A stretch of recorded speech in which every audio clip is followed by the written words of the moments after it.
গ্রামের বাড়িতে যখনই যাই এইভাবে মাছ চচ্চড়ি খেতেই হবে আমার। এইভাবে মাছ চচ্চড়ি আমার খুবই পছন্দ। গ্রামের বাড়ির এইভাবে মাছ চচ্চড়ি, পুকুরের টাটকা গুঁড়া মাছ, টাটকা সবজি দিয়ে এই চচ্চড়িটা খুবই মজা হয় এবং এটা এত টেস্ট হয়, এটা দিয়ে 1-2 প্লেট ভাত অনায়াসে খাওয়া যায়।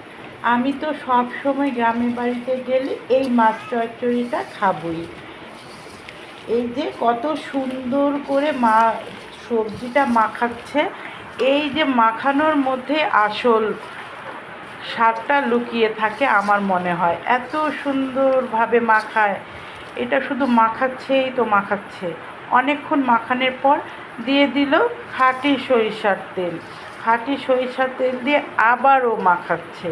মাখাতে মাখাতে অর্ধেক রান্নার মতোই হয়ে গিয়েছে। আবার মাছ দিল, এই যে মাছ দিয়ে আবার একটু সরিষার তেল দিয়ে আবার মাখাবে। এত স্বাদ হয়েছিল রান্নাটা।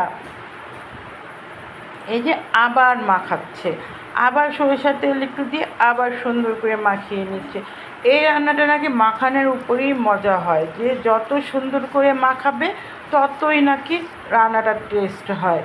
এখন হাত ধোয়া পানি দিয়ে চুলায় বসিয়ে দেবে। রান্নাটা যখন করছিল তখন রাতের বেলা, আলোর স্বল্পতার কারণে একটু কষ্টই হচ্ছিল ভিডিও করার। তারপরও আমি ভিডিওটা করে ফেললাম, কারণ এই মাছ চচ্চড়িটা আমার ভিডিওটা করতেই হবে, কারণ অনেক স্বাদের এই চচ্চড়িটা। বন্ধুরা, আপনারাও এইভাবে খেয়ে দেখবেন। যদিও মাটির চুলার রান্নার মজাই আলাদা, শহরে এরকম রান্না করে এরকম মজা পাই না। তারপরেও কিন্তু আমি ঢাকায় এসেও এটা ট্রাই করেছি, খুবই মজা হয়। এইভাবে সব কিছু এইভাবে করে আমি ট্রাই করেছি, ঢাকায় রান্না করে দেখেছি, সেটাও মজা হয়।